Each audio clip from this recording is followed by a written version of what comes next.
Hi, this is Rabbi Orlofsky. Welcome to the Parsha in 5. This week's Parsha is Parsha's Vayigash.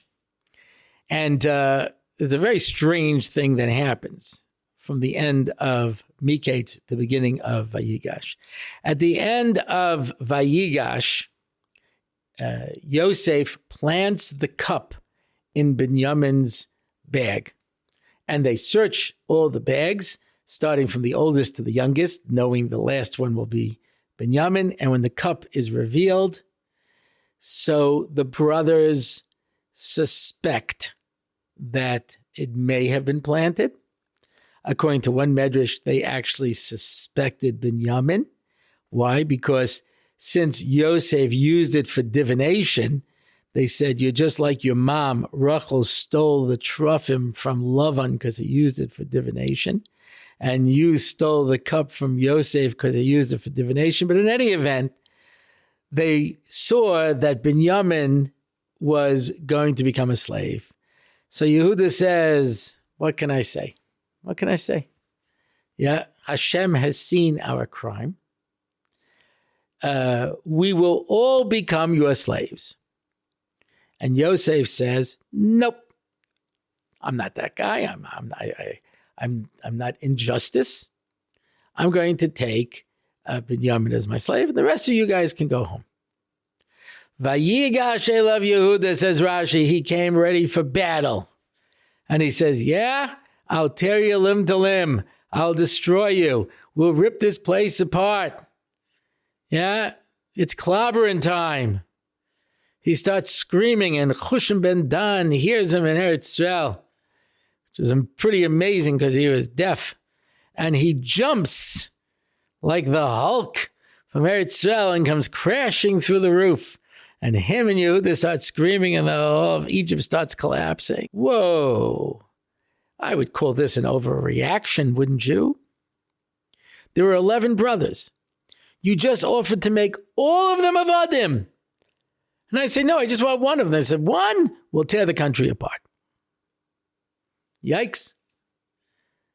Somebody hits your car and he looks at it and says, you know what? I'll give you $11,000. He says, no, I'm sure I can do it for less. Just give me $1,000. $1,000? I'll take you to court. I'll sue you. I'll get, fight you tooth and nail. You just offered me 11. Now I'm asking for one? So it says the Levi the Yahu. You know the story of the Asar Ruge Malchus? The king brings them all together and he says, I'm going to kill you all. So Rabbi Shmuel says, you know what, give us a couple of days. Let's see if this is from HaKadosh Baruch Hu. And he goes up to Shemayim and Hashem says, yeah, this is the Gezerah for Hashem. Let's play the scenario. Yeah, Rabbi Shmuel would have come back and said, yeah, I spoke to Hashem. And he says, no, it's okay. We'll all go home. Oh, okay. So Caesar would have just given up that easy? The emperor would have just walked away? So the emperor knew about these chachamim, right? One of them was Rabbi Akiva. His Talmud was from Bar Yochai, could look at you and turn you, burst into flames and turn into a heap of ashes. So they could have all just glanced around the room, since we were using our superhero reference like Cyclops from the X-Men, and just go doom, doom, doom, doom, and burn everybody. That would have been the end of it.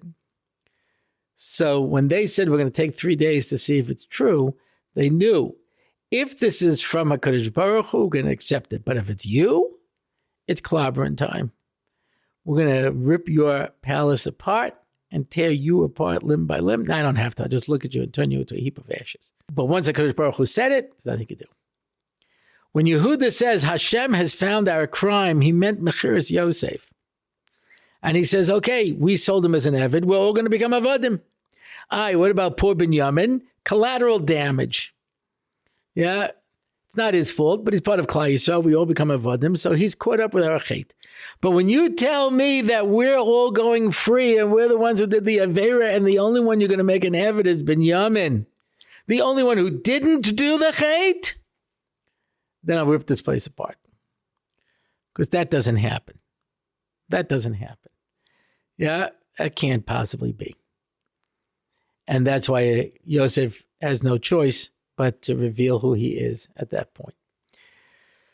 Because if something happens, there's always two possibilities. This is from HaKadosh Baruch Hu, and we accept it, or this is a challenge to see if we're going to be able to stand up to this. Very often things are out of our control, and then you know it's coming from HaKadosh Baruch Hu. But very often there are situations that we can solve, and it's our job to be proactive and to prevent those disasters and tragedies from happening. Shabbos.